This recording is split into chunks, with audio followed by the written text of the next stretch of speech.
Bonsoir à tous, merci d'être là. Comme vous savez, on a bossé, on n'a pas arrêté de bosser pendant de très longues années, ça remonte à plus de 8 ans, où l'idée a germé dans nos têtes un peu folles de réduire le risque à Saint-Leu. Et enfin, on a, après une bonne année de travail acharné avec le centre, on a réussi à enfin définir un protocole de réduction de risque requin. C'est toute une partie des surfeurs de Saint-Leu y ont mis la patte. Et puis, quelques personnes ont finalisé. Et puis, nous sommes là aujourd'hui. On est fiers, on est contents de présenter un dispositif de réduction de risque requin qui va s'appuyer sur les EPI, dont on vient de vous faire de la présentation. Je vais laisser à Christophe le soin de vous montrer ça techniquement avec le PowerPoint, avec des belles images de Saint-Leu. Et puis, voilà, on espère que tout ça se mette en place d'ici la fin de l'année. Croise les doigts et qu'on ait tous les financements possibles et imaginables pour concrétiser cela. En tout cas, merci de votre attention et puis Christophe va vous présenter ça. Merci. Donc, réduction du risque requin, le Tropical Surf Team présidé par Gilbert, qui est une association affiliée Fédération Ligue de Surf et agréée Jeunesse et Sport.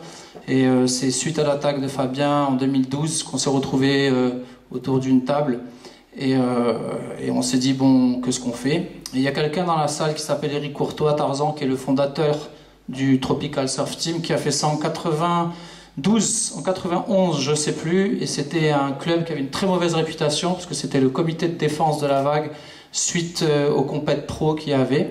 Donc effectivement, peut-être que c'était pas très sympa au début, mais en attendant aujourd'hui, l'ADN de Eri est resté là et voilà, on travaille pour vous tous. Merci Eri pour la création du club. Où est-ce que ça va se passer? Alors effectivement, c'est pas que au spot de Saint-Leu, c'est sur la baie de Saint-Leu. Pourquoi? Parce que évidemment, le lieu principal sera à Saint-Leu. On aura la Tortue, vous comprenez pourquoi? C'est parce que si c'est trop petit à Saint-Leu, on peut se décaler sur la Tortue. Et puis Alain Courtois, le frère de l'autre, a proposé de mettre aussi la passe du port. Et puis le cimetière quand c'est petit. Et puis vous le savez tous, la Pointe aux Sels est de plus en plus surfée. Donc on voulait absolument pouvoir aller là-bas. Parce que c'est un spot pas nouveau quoi, mais il y a des surfeurs de plus en plus jeunes et de plus en plus vaillants et on voulait pas laisser tomber ça. Donc voilà, on a décidé de prendre toute la baie de Saint-Leu, voilà où ça va se passer. On aura un poste de contrôle qui est le côté nord du club nautique et qui aura une triple mission, une mission d'observation, un espace de récupération de la water patrol puisque vous verrez qu'il y a des jet skis, donc il faut que les pilotes puissent récupérer, un site dédié aux machines pour les garder, et évidemment un poste de secours, un gros poste de secours avancé qui est absolument obligatoire dans le cadre d'un dispositif de réduction en cas d'attaque, qu'on puisse avoir un dispositif de secours avancé. Donc, le principe va s'appuyer sur trois points clés. Le premier point, c'est la pêche PAVAC. Donc vous savez tous qu'il existe un programme réunionnais de pêche piloté par David Guillaumard qui est ici et qui travaille au centre. Et là, avec Gilbert, on souhaiterait avoir ce que vous avez tous demandé depuis toujours, une pêche de jour. Donc on mettra en place des PAVAC qui s'appellent PAVAC Spot qui seront déployés la journée. Je vous en dirai un petit peu plus tout à l'heure. Le deuxième rideau, c'est la deuxième barrière, c'est le jet ski, des jet skis et un navire logistique. Et évidemment, le troisième, c'est que chaque surfeur devra être équipé d'un EPI. Ça, c'est les grands principes du dispositif du Tropical. Programme réunionnais de pêche prévention, ça c'est l'existant, plus les PAVAC Spots. Alors, en discutant avec David Guillaumard, on va déployer ces PAVAC pendant à peu près 4, 5, 6 mois. Et voir si effectivement on arrive à prélever du bulldog de jour. Parce que de toute évidence, les attaques se font de jour et pas de nuit. Et on veut quand même renforcer ça, c'est-à-dire de pouvoir avoir cette première barrière. À l'issue d'évaluation ou de 4, 5, 6 mois, on verra si on continue à déployer de jour ou si ce dispositif basculera sur la pêche de nuit. Ça, c'est l'ingénieur qui s'occupera de ça pour savoir, parce que ça ne sert à rien de déployer un dispositif. Si on a pêché 0 poisson pendant 6 mois, ça veut dire qu'a priori, on ne pêche pas de jour. Le deuxième, c'est Water Patrol. Donc, ce sera jet ski équipé de sled qui sera en maraude autour des surfeurs. Et le troisième, c'est le pays dont on vous a fait l'exposition tout à l'heure. Comment on va déployer? Donc, en radio cocotier, a priori, très certainement, ce sera Alain Courtois qui sera le responsable du dispositif et qui aura la lourde charge de décider s'il ouvre le spot ou pas. Donc ça ne se fera pas n'importe comment. La première chose, c'est l'analyse environnementale du spot. Surfable ou pas? Est-ce que ça surfe ou est-ce que ça surfe pas? Est-ce que les vagues sont bien, sont pas bien? Est-ce que c'est pourri? Est-ce que c'est... etc. Est-ce que ça vaut le coup à Saint-Leu? Et si ça vaut pas le coup à Saint-Leu, est-ce qu'on va à la Tortue? Est-ce qu'on va à la Pointe-aux-Sel? Où on va? Qu'est-ce qu'on fait? Parce que le but du jeu, c'est d'ouvrir la baie de Saint-Leu le plus de jours dans l'année. On vise 240 à 250 jours de déploiement. Donc, il y a l'analyse environnementale du spot. Je caricature, vague parfaite le matin à 9h. On sait qu'il va y avoir un gros vent de nord à midi. C'est déployé jusqu'à midi. Si à midi, ça devient trop pourri, on lève et on sort. Autre exemple, il y a 2 mètres 20, on a 15 de période et on sait qu'à midi il va y avoir 3 mètres. Je pense qu'Alain dira on laisse tomber, à peine on va déployer, ça va être trop gros. Donc ça c'est l'acte 1, c'est surfable ou c'est pas surfable. C'est bon, les vagues sont ok, on passe au deuxième indicateur. C'est l'analyse de l'effort de pêche. C'est-à-dire qu'on aura des indicateurs de pêche qui nous disent favorable, réservé, défavorable. En l'occurrence, c'est quel a été l'effort de pêche sur 10 jours d'antériorité, 5 jours d'antériorité. C'est des indicateurs qui sont en train de se construire parce que ça ne peut pas être fait sur le coin d'une table et c'est fait par rapport à tout l'historique qu'il y a eu par rapport à la pêche. En admettant qu'on est sur un avis favorable, il y a des bonnes vagues, c'est parfait. On a eu de la pêche sur les jours précédents. Ben maintenant, on va regarder si l'eau elle est claire avec un test de Secchi, c'est-à-dire la clarté de l'eau, la turbidité de l'eau. On récupère le protocole de VRR sur le disque de Secchi. Donc la phase 1 du déploiement, surfeur ou pas surfeur, surfable ou pas surfeur, décidément. Donc la houle, comment ça se passe? La météo, il fait beau, il fait gris, il pleut, nuages, etc. Tout ce qui est environnemental et la prévision de météo dans la journée. Si c'est validé, on passe en phase 2. Si c'est pas validé, on n'ouvre pas, Alain n'ouvrira pas. Phase 2, c'est quels sont les indicateurs de l'effort de pêche. C'est positif, donc si capture de requin, bulldog et tigre au cours des 3 dernières semaines, si l'effort de pêche a été régulier, etc. Réservé si l'effort de pêche a été faible au cours des 15 derniers jours. Très négatif si l'effort de pêche est très très faible au cours des 7 derniers jours. Cette réflexion, elle est arrivée suite à la mort de Kim, parce qu'il s'est avéré qu'il y avait eu 10 jours ou 11 jours, je crois, 11 jours voire 12 jours où il n'y avait pas eu du tout de pêche. Donc ça a bougé les consciences fortement. Et donc on s'appuiera sur l'effort de pêche pour savoir qu'est-ce qui se passe, est-ce qu'il y a un poisson qui traîne ou qui ne traîne pas. Et la phase 3, c'est le disque de Secchi, c'est la turbidité de l'eau. Et actuellement, on est en train de voir avec les collègues si on peut installer une station de turbidité, parce qu'on s'est aperçu que sur le chantier de la route du littoral, il en existait. Donc on est en train de voir pour pouvoir mettre 2 stations sur le spot de Saint-Leu qui marcheront H24 et on saura exactement ce qui se passe en termes de clarté de l'eau et on aura des indicateurs par rapport à la pluie, ravine, etc. Ça peut être quelque chose qui sera partagé avec la réserve marine certainement. Donc voilà les 3 phases de déploiement. Là où on va travailler, évidemment, vous connaissez, c'est sur cette zone, d'accord? Le club nautique est en bas, qui sera notre poste de contrôle, et la rentrée dans l'eau, les 2 traits, la rentrée dans l'eau, ou comme d'habitude, même s'il y en a quelques-uns qui rentrent dans l'eau, ça c'est de façon très schématique. Donc ça c'est l'existant. Donc PRP2, le programme réunionnais de pêche de prévention. Donc c'est ce qu'on a aujourd'hui. C'est ce trait gris, d'accord, tous les soirs.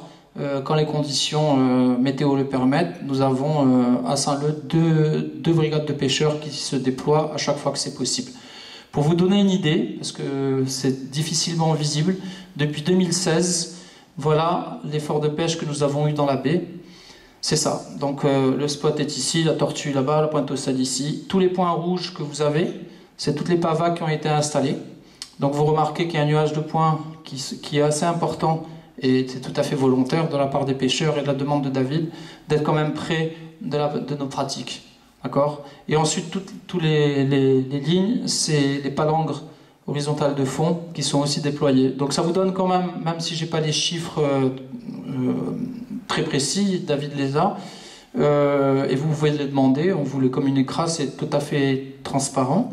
Je vous rappelle que c'est une pêche ciblée bulldog et tigre et que les prises accessoires, on ne va pas rentrer dans ce débat, c'est un programme qui marche très très bien. Le sanctuaire est ici, le sanctuaire à côté. Ça, c'est ce que le tropical, c'est ce que Gilbert Pousset a demandé, la pêche de jour. Donc c'est sur cette zone-là, à peu près, l'instinct du pêcheur déposera un engin de pêche ou 2 engins de pêche, ça va être les sous aussi qui vont décider. Et très très content parce que M. Caille a totalement validé pour accompagner ce renfort de pêche de jour. Voilà ce qui va se passer sur le spot. On a une première banane ici, avec un jet ski qui s'occupera du chenal jusqu'à la zone de l'estomac, c'est-à-dire toute la zone du bol qui sera placée ici. Et un deuxième jet ski qui sera placé sur la zone du line-up. Pour le moment, il y en a 2. Le jet ski d'en bas, vous remarquerez qu'il y a 2 personnes dessus, un pilote et un assistant, un secouriste. Et ici, il y a un deuxième jet ski qui est là. Donc ces 2 jet skis tourneront en maraude tout doucement pour ne pas esquinter le plan d'eau et feront une observation de surface et une observation de fond, une petite répulsion par rapport au bruit, et seront relativement près des surfeurs. Pourquoi un troisième ici?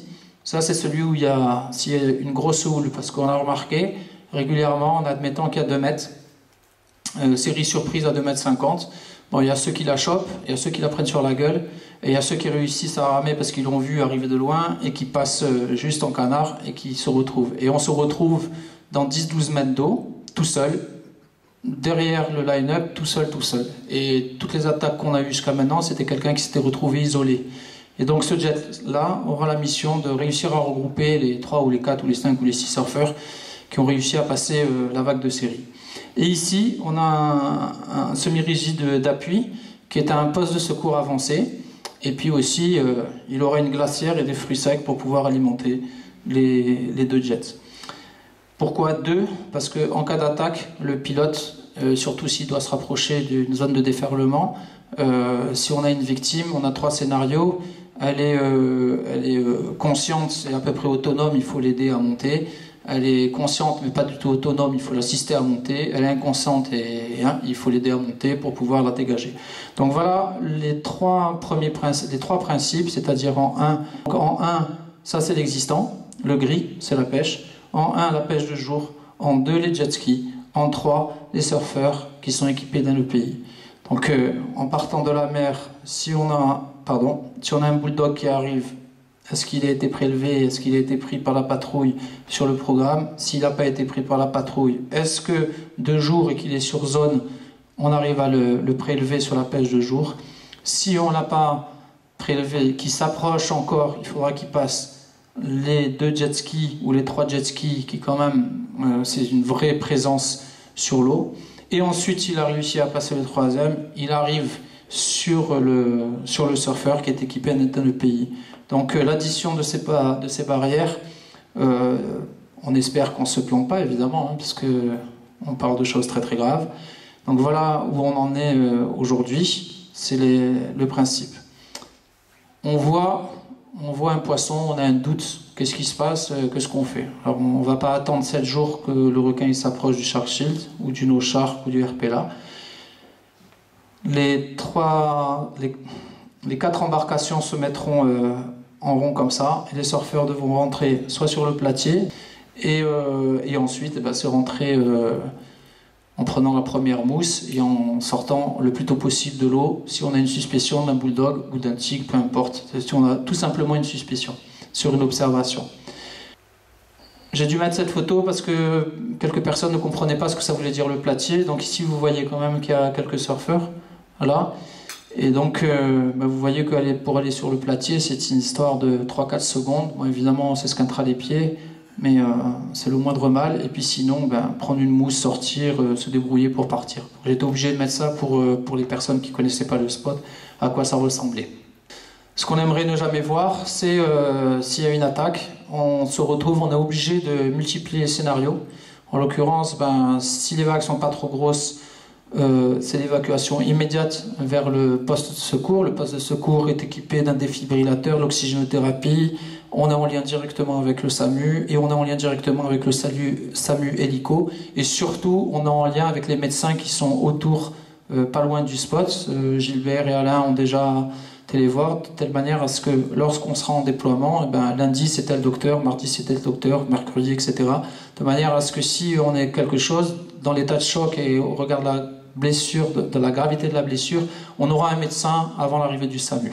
Autre chose, nous avons déjà rencontré le SAMU, il est venu nous voir, il nous a énormément aidé sur le protocole d'évacuation, qu'est-ce qu'on doit faire sur les 5 premières minutes, et il y aura une formation de la Water Patrol. Pourquoi le Zodiac? C'est parce que si le semi-rigide, si on est sur des vagues qui sont vraiment trop grosses et qu'on aura du mal à ramener la victime sur le bord, on pourra l'évacuer directement sur le semi-rigide qui également est équipé d'un défibrillateur et d'oxygénothérapie, garrot, etc. Alors ça n'a rien à voir avec le dispositif, mais ça a quand même quelque chose à voir. Vous savez tous qu'on est un peu embêté par les bateaux de plongée. Rien contre la plongée, c'est que la sortie des bateaux de plongée, ils tangentent le spot et puis ils nous bousillent le plan d'eau avec le sillage. Donc là, on s'est rapproché de la DMSOI et il a été évoqué qu'il y aura... Alors j'appelle ça une bouée de dégagement, mais c'est pas une bouée de dégagement, c'est un autre nom particulier. Et ils auront l'obligation, dans les pouvoirs de mer en matière de police, dans la bande de 300 mètres, de pouvoir rester à 3 nœuds et de faire le tour. Ça, c'est la bouée de la réserve, la bouée jaune. Donc voilà, on est en train de travailler là-dessus. Avec Eric Courtois, on avait déjà fait ça il y a 5-6 ans. On avait rencontré l'ensemble des plongeurs. Et il y avait eu un gentleman, il y a plus que ça, je crois. Ouais. Et puis il y avait eu un accord d'usage, parce que là on est en conflit d'usage. Et puis ça a marché un certain temps, puis après, ça marche plus du tout. Mais compte tenu que si tout se passe bien, on aura une zone X, ça deviendra une zone d'expérimentation officielle. On aura le droit de demander à ce qu'il n'y ait pas de conflit d'usage et qu'on ne bousille pas le plan d'eau. Donc voilà pourquoi il y a cette photo. On aura le droit de demander à ce qu'il n'y ait pas de conflit d'usage et qu'on ne bousille pas le plan d'eau. Donc voilà pourquoi il y a cette photo. Maintenant, les choses qui fâchent. Nous sommes dans une zone expérimentale et chaque surfeur devra nous donner... c'est pas de la police, c'est pas du tout ça, c'est qu'on doit avoir un registre. Donc chaque personne devra remplir... je m'appelle Tic, mon nom est Tac, j'habite là-bas, etc. J'ai un RP là, j'ai un Shark Shield. On lui rappelle ce que c'est que les EPI. Il y a les 12 engagements, c'est un peu une charte de bonne conduite. Je vais pas vous la lire, mais c'est tout simplement que c'est ce qu'on doit vivre normalement sur un plan d'eau, respecter les priorités, être sûr que son EPI est en parfait état de marche. Chacun prend ses responsabilités, c'est un engagement que vous aurez à prendre. On vous rappelle les conséquences d'une attaque de requin. On vous donne les indicateurs du risque, qu'est-ce qui est très très dangereux, quelles sont les périodes qui sont vraiment vraiment dangereuses. Donc évidemment, ça n'a pas été écrit sur le coin d'une table, c'est qu'on a tout l'historique des attaques de requins sur la Réunion depuis à peu près 1971, et donc on a fait une extraction de l'ensemble des attaques, à quelle heure, où, quand, comment, etc. Et fatalement, il y a un faisceau concordant du risque qui arrive. Et actuellement, celui qui est le plus probant, c'est la chute des températures du mois d'avril, juste avant le gros swell qui annonce là où le tempo du mois de mai. Ça, c'est vraiment un endroit où à chaque fois c'est revenu. Donc on le rappelle un petit peu ici. Et ici, on veut savoir qui est dans l'eau. Pour ceux qui pensent que le Tropical veut privatiser le spot, c'est entièrement faux. Vous devez simplement avoir une licence à la Fédération Française de Surf. C'est pas une question de vouloir gonfler le nombre de licenciés de la Réunion, c'est pour l'assurance, tout simplement. Donc vous prenez votre licence où vous voulez, et même si c'est un projet qui est porté par le Tropical Surf Team, un licencié au Club de la Sardine de Marseille, il est bienvenu au spot. Aujourd'hui, ce dispositif a été présenté au comité technique du Centre de sécurité requin. Il est en cours de consolidation, c'est-à-dire qu'il y a une personne qui est en train de tout regarder pour certifier la chose. Lorsque ce sera certifié, on pourra passer à la deuxième chose. La deuxième chose, c'est une vraie étape qu'on a eue, c'est que M. le maire Bruno Domaine, au lendemain de son élection, la première visite extérieure qu'il a faite, ça a été au centre, avec Mylène Vilminardi qui a pris ma suite au conseil municipal sur la délégation. On n'a pas reçu nos délégations, mais a priori c'est ça. Puisque je ne pouvais pas être au centre et je ne pouvais pas être au conseil d'administration, c'est une question de droit. Et donc monsieur le maire a pris connaissance de ce PowerPoint, a eu un accueil, il était très agréablement surpris, monsieur le directeur, et donc il a validé l'idée de pouvoir déployer ça. Donc là maintenant on rentre dans le dur, c'est-à-dire l'opérationnel, la construction du projet. Inutile de vous dire que on travaille beaucoup et que ça avance bien. Et j'espère que, c'est vrai, vous allez dire, ça fait 6 ans que Tropical, que Gilbert y chante. Et je crois qu'aujourd'hui on commence à chanter juste et je pense qu'on va y arriver. Voilà, et puis espérons que ça continue. Et je voulais remercier Jimmy Aubin, mon collègue de la mairie et lié au sport, qui a été une des personnes qui m'a beaucoup aidé ces 6 dernières années sur une problématique difficile. Donc voilà ce qui vous attend concernant le dispositif de réduction du risque porté par le Tropical. Merci beaucoup.